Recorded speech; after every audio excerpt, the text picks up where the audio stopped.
ready to talk Vox Machina? Yes, let's do this. Okay, this is your thing, not my thing. So, well, you're watching it with me. I'm going to let you kind of. You're gonna be on the excitement train here because to me, it's. I watched all of Reacher in like one day, and then I'm watching it again. It's the greatest thing I've ever seen. So great. I have opinions for that, so I'll save that for... But, okay, so Vox Machina is getting very, very dark as we're finding out. So, basically, 4 through 6 were... at the end of episode 3... Yeah. We see the Briarwoods, right? The Briarwoods have their incident with the team outside of the castle, right? Yeah. That's what happens. And then they take off.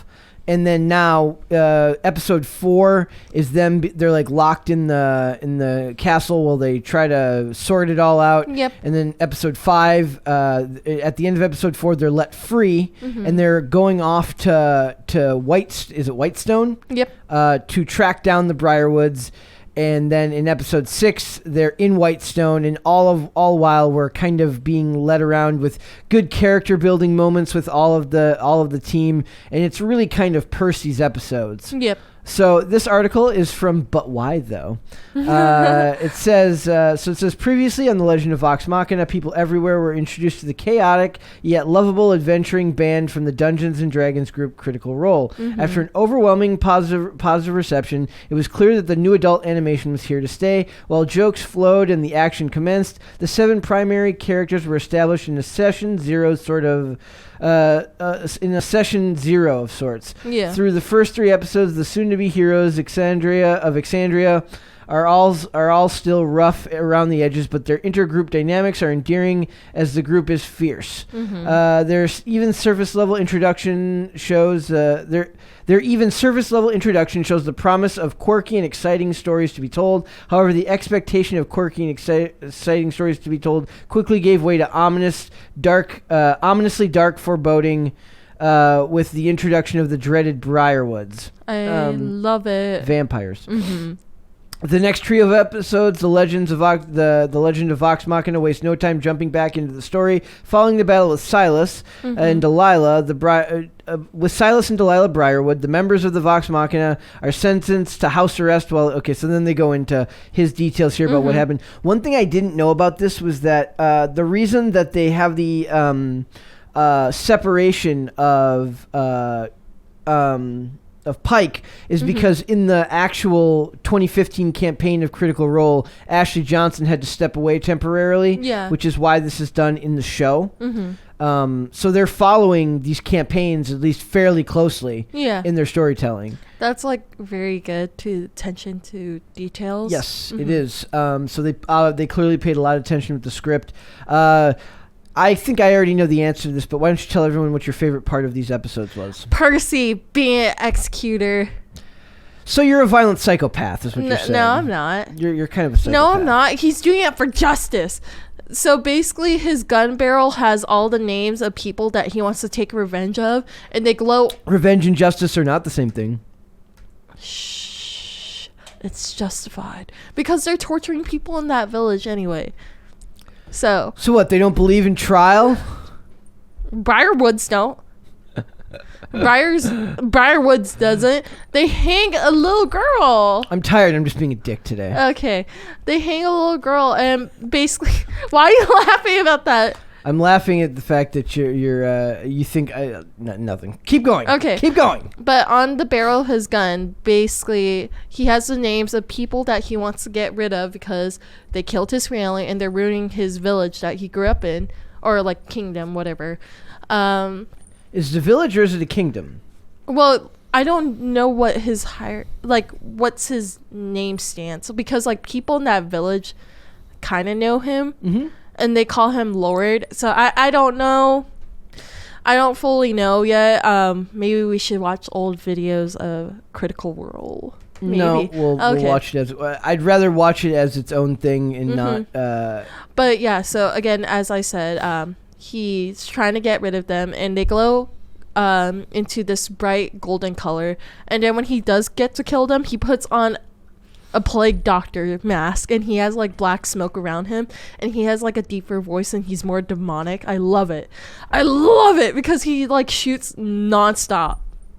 He's like, I want to see blood and no life around.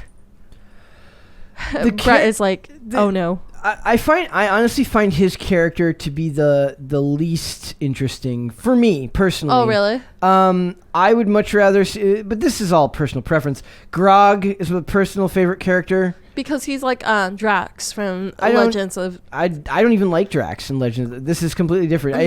It's his interactions with Pike. I would rather see I would love to see a show of just those two together. They're much closer than I originally thought they would be. It says here in the article. It says Keyleth has a connection to her people that makes her more than a regular adventurer. We saw some bits of that in episode 5. And may have a future relationship with another member of the crew. And then they go on, they talk about Pike as well and her relationship with Grog. It says, the Legend of Vox Machina provides a deeper look at where Pike went while Ashley Johnson had to step away from the table during the campaign. So I don't know if that's added in or if that's like something they added in the script or if they talk about that more in the actual game. But Vex and Vax may not be as cold and callous as we thought. I mean, they all came off as kind of cold and callous initially. Kind of. It seems baked into the script. Excluding Keyleth, I feel like she was yes. I believe that people would probably have described her as more like an empath. Yeah. And then it says, in Scanlan, maybe the group jester, but no less invested than the rest. And Percy, well, Percy is in for a rough couple of episodes. The Briarwood arc during the Critical Role stream only lasted 15 episodes, but had some of the darkest moments in all of the campaign. Yeah. Episode 4 through 6 of Legend of Vox Machina has already begun to bring those scenes to life. In truth, many of the scenes are even darker animated. The format allows for the viewer to see behind the curtain of what the Briarwoods were doing while Vox Machina was on the road to Whitestone. Furthermore, the animation style and music add an extra layer. Yeah, it's the music and the animation add an extra layer to that aspect of it. It wouldn't have come across in a tabletop game the way it does on screen here, and that's a credit to the animators and to the editors to bring that type of stuff to life. If you are squeamish with child death, may this be a content warning, as the Briarwoods are not. Fans of the stream will remember the infamous sun tree at the center of Whitestone. All I can say is prepare yourself. Another thing I liked in this is they brought in... Now, I don't know if she was involved in the episode or in the game. I don't know if she's a gamer. But they had Gina Torres as... I forget that character's name. The keeper, the innkeeper person. Let's see. It's right here. Bryn, Lady Kima. It does not list her here. She was listed on Amazon Prime, but I'm not seeing her name here of the credits for the Spark of Rebellion. That was the episode she was in, so that's kind of a bummer that they don't include her here. But Gina Torres was in that episode. She has a very distinctive voice. I can't see why they didn't do that, but it could just be the site hasn't been updated yet. Maybe. What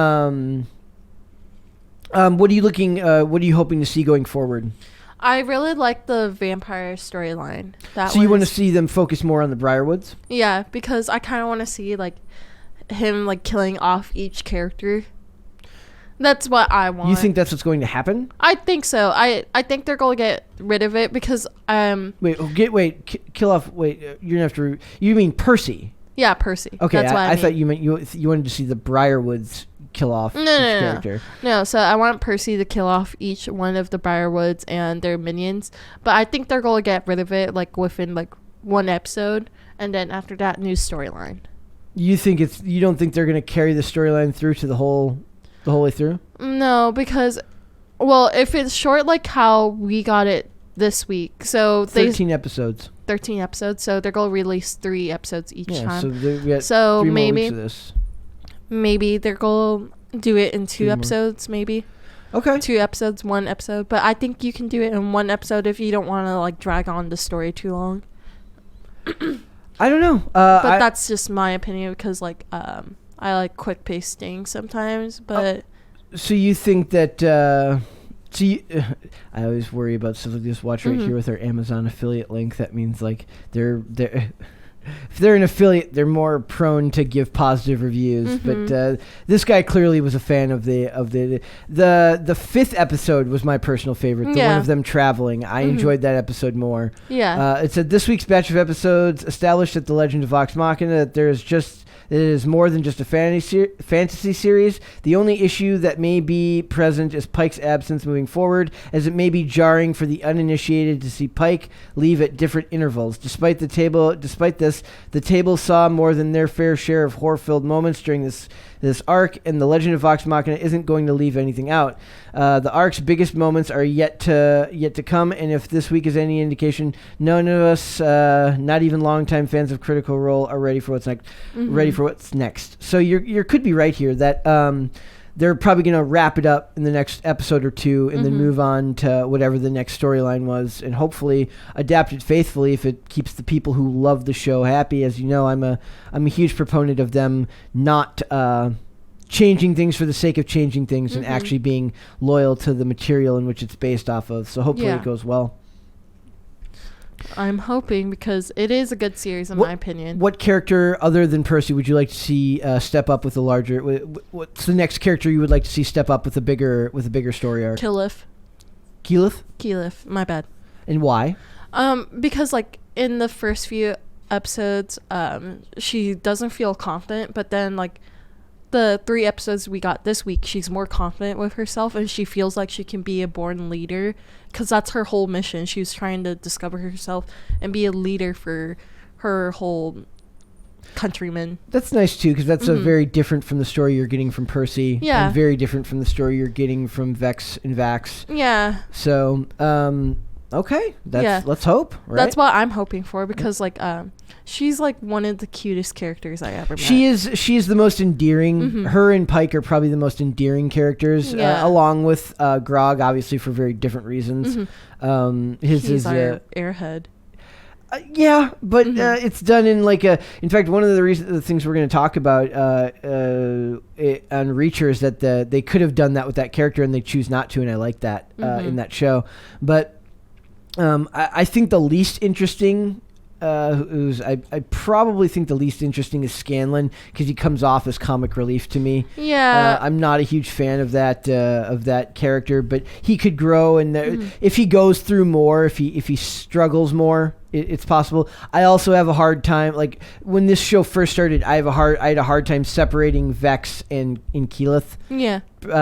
Visually, really? At first, yeah. It took a few episodes for it to stick with me. Who was who? There. So I hope we see more of the Briarwoods in the next episode, because I'm a huge fan of the performance from the guy who plays Silas Briarwood. He's just such a dick. It's awesome. Well, like my favorite thing, like throughout the episodes, was where they had fire stories. Yes. Yep. So I kind of wish like they did like one shots where they did like the campfire stories for each, like an individual episode each. Yeah. That'd be like a whole season. No, it's like a one shot. What do you mean? So do you know what the concept of one shot is? No.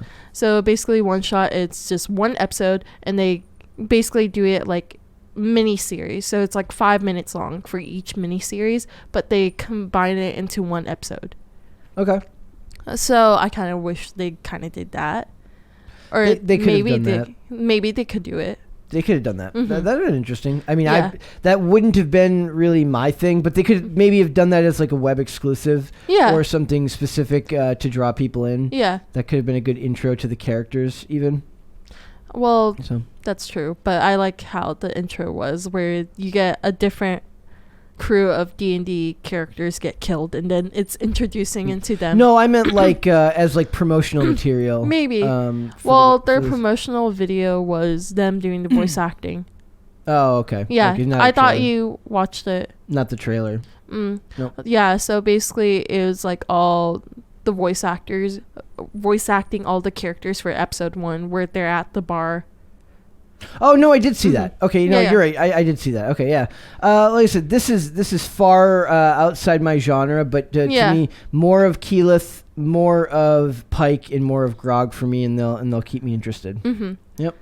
Percy, and more killing from Percy in the plague mask with his gun for Miracle. Yes. Yes. Yes. That will make her happy. Yes. That will make her very happy. Yep. Thanks for watching this clip, guys. If you want to see full episodes or follow us on social media, links are in the description below. Bye. Bye.